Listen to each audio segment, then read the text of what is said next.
Welcome to Forbes India presents Business Lodestones, where we unravel the journey of visionaries who are shaping the business landscape. Today we have with us Dr. Aneel Kashi Murarka, Managing Director of Mirachem Industriies, among India's leading suppliers of high-performance chemicals for the textile industry. Mr. Murarka is also a philanthropist and founder of Missiion, which is doing some excellent work at the grassroots level.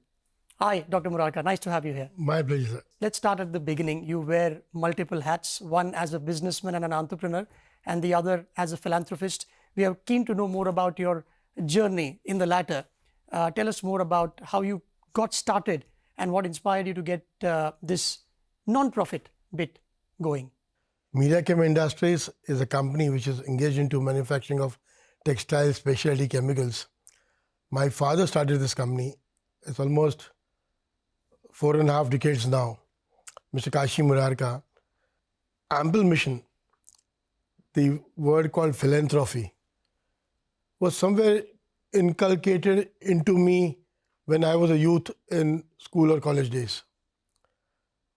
I was the general secretary of my college for almost 3 years down the line. We had a problem those days, lack of finance for conducting those cultural activities, what you are supposed to do.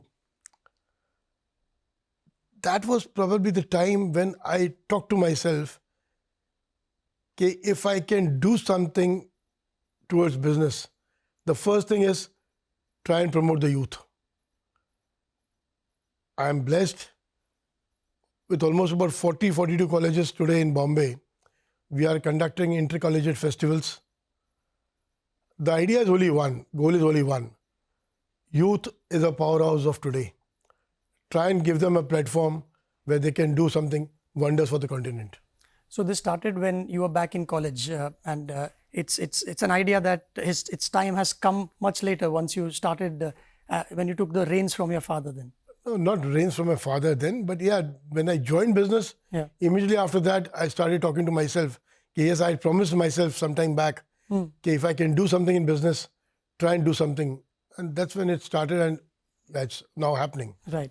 So tell us a little bit more about youth, you said. So what kind of causes do you support and how do you choose them? It's, because that itself is a big deal. What are the focal areas, focal points of the institute? There are multiple things we try and do. It's not that, we focus on one particular area, because there are problems in society at large, multiple issues. For example, if I upfront come to you, like filling potholes. Everybody knows what Bombay monsoons are. Every Saturday, Sunday, we have a young team, which is headed by my son, Aneel Murarka. We are on the streets, filling potholes. The thought is only one. If we can save a life, even of one biker, it gives you peace. It gives you that solace.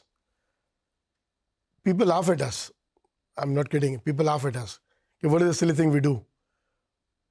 There were moments when we had started this drive, when people used to curse us, abuse us, what filthy things we are doing on the streets. But times change. Over a period of years now, there are people who come forward with us, helping us, giving us a helping hand. Yes, we are there with you. Then there's something we also do towards educating our young girls, making them understand how important is a sanitary pad.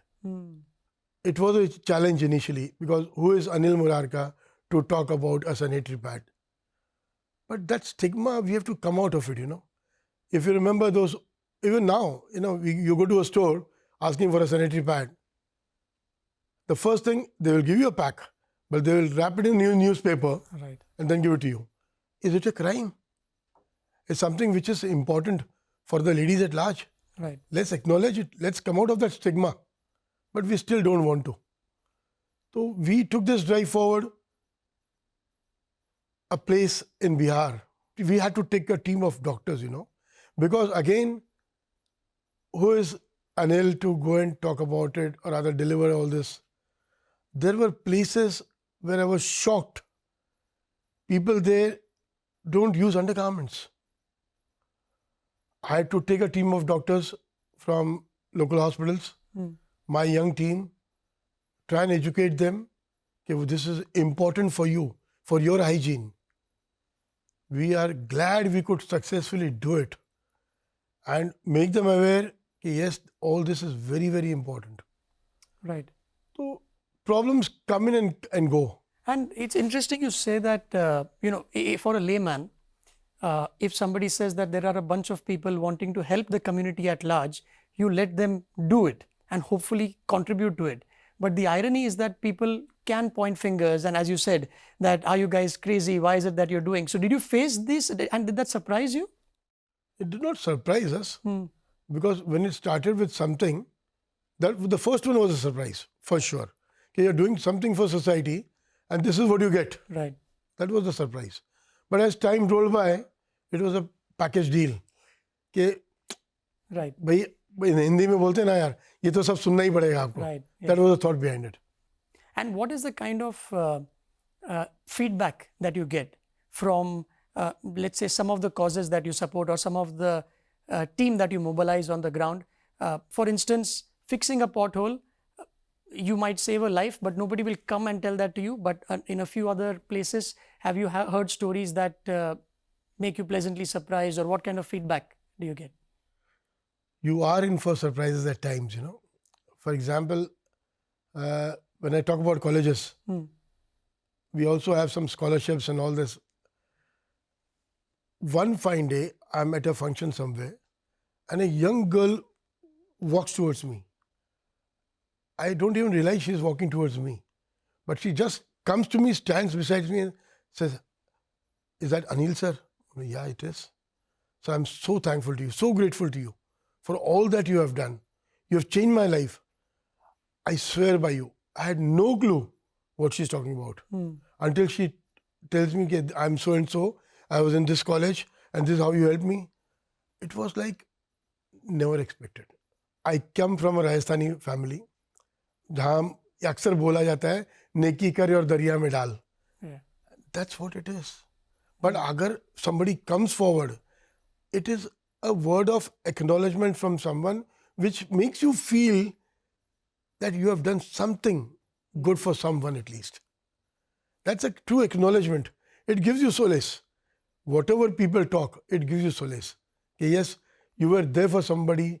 You rather came out with a helping hand for someone when somebody was in need. And also it flies in the face of convention. You know, generally they say philanthropy, when it was started in India back in the day, before billionaires started giving away money, one of the clauses was that some percentage of the revenue needs to be, dedicated to such causes. And there is one line from Adam Smith, the economist. He says that it is not from the benevolence of the butcher or baker that you get your meat or bread, but from their regard to their own good. But what you're saying is not that. It's unconditional in the case that you are offering. It's not that it will help some way to the main business that you do. Not at all. But it is just a parallel. I'll add to that. I have never done something that it will add something to my business. Never keep that in mind. See, we all are that competent enough to do something at large. It's not about you need a big capital for that. Every bit what you spend from your pocket, it is something towards betterment. I'm telling you, each one of us can do it. You don't need a big amount for that. Right. Start from your domestic help at home. The building you live in, the society you live in, there are security guards there, there's a liftman there are domestic helpers at your house. Anything is possible. Just that we need to understand we can do it. It can be done for sure. And you talked about scholarship bit and you place education as right up there. Out of curiosity, how were you as a student going back during your days and paint a picture of Dr. Murarka as a student? A backbencher, a hooligan, a spoiled brat. These were the adjectives given to me. A complete package then. A complete package. Yeah. But I'm glad this backbencher sitting right here at Forbes talking about his journey. So that's the core reality of life. Every kid there is a spark somewhere. Our days, our teachers probably never understood that. Times have changed. These days, the students are much more advanced in technology and what they know what they are doing. As sweet and simple as that. Going back, since you are talking about my school days, I still remember when I was whacked in school, I went back home. I told my father, Dad, this is what happened. He gives me 2 more whacks there. You must have done something wrong. But today's times, it's impossible. You can't raise your voice to a student, forget whacking him. Right. So you learn so much. Yes, I'm blessed that I got those whacking from my school teachers and I could really come out in a much refined manner. Right. So in other words, the process has changed, or people or teachers may have not believed so much today in corporal punishment as much as they used to. But the common element is, of course, education, and True that. whether it's especially in the tier 2, tier 3 cities. So are there any places across India that you focus on, or your jurisdiction is for now in Mumbai? How does it work? It's pan India. Wherever we are required, we are surely there. Right. Education systems, what you're talking about. Again, I'm so blessed with my son around. He is moving around to the slums, to those schools who are less privileged. They educate them for 2 subjects, English and maths. I'm so glad to share this here today. The teachers from their own schools have now come forward to be associated with us and be a part of us to educate these young boys and girls who really cannot afford all that.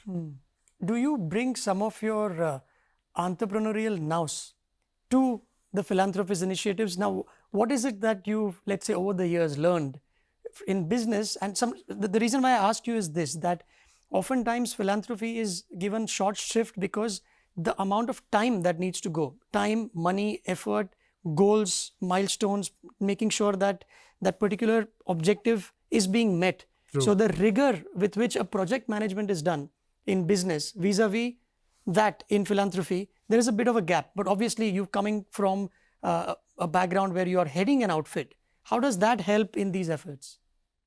It doesn't matter. It really plays a role. But to be upfront here with you, it becomes difficult to balance at times. In the sense, people at my place or at my workplace or at home have started feeling that I'm not really responsible enough for business activities because the time consumed for my social activities is phenomenal. Right. But the fact remains that without business, this cannot be done. It goes hand in hand. It has to be synced together. Whatever basics I have learned in business under my father, I have tried to do something with philanthropy also. Philanthropy is not a word, but it has to come, it comes from within our heart. Proudly saying that my grandfather was a freedom fighter himself, late Aneel Murarka. These genes within us have come from him only. Papa adapted so many things from grandpa. And now I'm trying to take up. So is my son. Right. We have tried to ensure that whatever we learn in business is somewhere down the line even made applicable in these social activities also. In the sense, for example, I just got a call, for example, a place called Munger district in Bihar. Somebody called me up from there for almost about 30-40 calls in a day. I did not answer that call. Finally, I called the gentleman up. I said, yes, you had called me up for something. What I was given to understand was something very strange, very weird. There are 3 villages there and there was no crematorium there. People had to travel almost about 60 kilometers down the line further for cremating a body. I couldn't resist myself. I flew there, I saw the place, and blessed I felt when I reached there that I could be a part of it. I'm so glad to tell you here, we could construct a crematorium there, which is helping these 3 villages now for those departed souls getting the last rites properly done. Why probably this, the gentleman approached me was, I lost my mother 2 years back.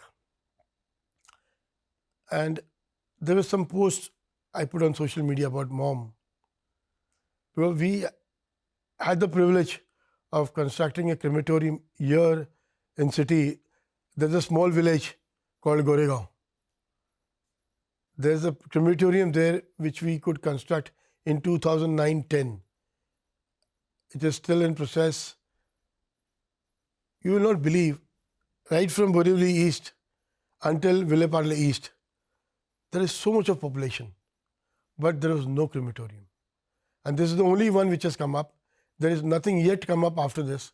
I hope the government takes the initiative and does something on these lines to come out something more and more, because the populations are increasing day by day, rapidly increasing. This has to be taken undertaking. Well, this has to be taken care of. Right. And so this tells me 2 things. One is that you can't just throw money at a problem. It's not about writing a check and hoping that a school is built or a crematorium is put together. It's time is also a big factor then, or probably more, disproportionately more. Would that be right? There are all types of people in life. There are people who just issue a check and just say goodbye. We don't believe in that. We try and do whatever best we can to the best of our abilities. Everything we ensure that is being taken care of in the right manner. When we talk about a crematorium, and the entire construction is under my flagship, we ensure that things fall in place in the right direction. Not only that, in spite, after all this has been done, the caretaking of this place, the entire crematorium is still under us. I am not bragging about it, I am not boasting about it, but yes, the entire caretaking until today, I don't know what tomorrow is, but yeah, until today it is under our family trust called Samarpan. And with your experience over the years of having delivered these projects, for lack of a better word, what are some of the, you think, misconceptions in the world of philanthropy, where people, or myths, where people believe something to be true, but the reality is quite different? Ifs and buts everywhere. People are always taken in the wrong format first. If he is doing something towards mankind, it is his self-vested interest somewhere down the line. That's the basic thought behind it. And that's what my father always tells me. If you want to do something for society, do it from your pocket. Don't beg, borrow, steal. Proudly talking about it, every penny spent today for all these social activities is from our pocket. We don't take a penny from outside. Whatever little we earn, we ensure that we give back to what the society wants. And do you have a couple of other examples that come to mind where people have, like you said, that girl made your day when she said that it's from your,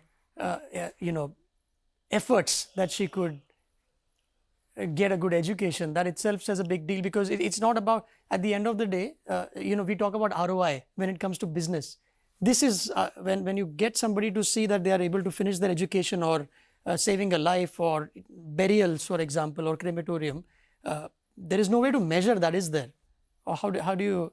Yes, I can talk about it. COVID has just rolled by. A bad phase of life. Hope nobody of us ever sees that again. Crematoriums were the worst of the places those days. We ensured to be there round the clock for everybody who was unattended over there. There were moments when family members also couldn't see their people, saying, we couldn't bid them goodbye because of the protocols and because of the disease being viral. Every third day, this man who talks to you I was there at the crematorium in Bombay to ensure that things are all under control. To be honest with you,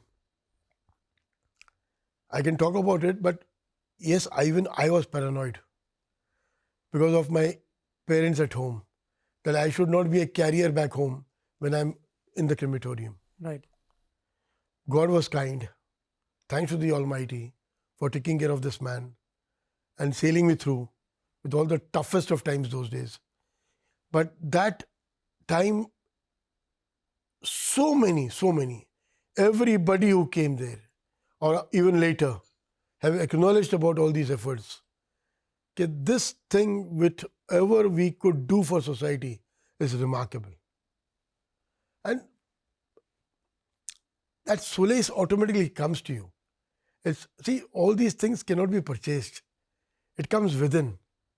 And when you start talking to yourself, yaar, you have tried to do that little bit, and now it is being acknowledged in the society at large, I think you feel sorted.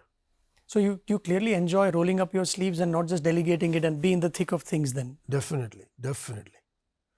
It has to be done in that manner. That's what our feeling is. I'm not saying everybody can do it, but yes, if we can do it, we should do it. Lovely. And one last question in the interest of time. If you were to give an advice to an upcoming entrepreneur who also wants to take the route of philanthropy, charity, and give something back to society, what are a couple of things that you would say that he or she should abide by? I'm nobody to talk about it, but yes, the fact is, believe in yourself. Nothing can stop you. We talk about startups. Now, what is the startup? Yeah. You know, that's a spark within this youth today, and that is taking them at a different level. Be honest to yourself. Talk to yourself. Okay, if you can do wonders in business, why can't you do something for society? You'll get your answer. Nobody is permanent in life. We have to all go one day. But before we leave the world, do something at large which is benefiting the nation at large. Thank you very much, Dr. Murarka, for your time. And that's a good way to end the conversation as well. Thank you so much. Pleasure. Thank you so much. There it is. We are ending this particular show for you. But join us again next time as we continue to uncover more such untold stories of business leaders shaping the future of their industries. Until then, stay inspired.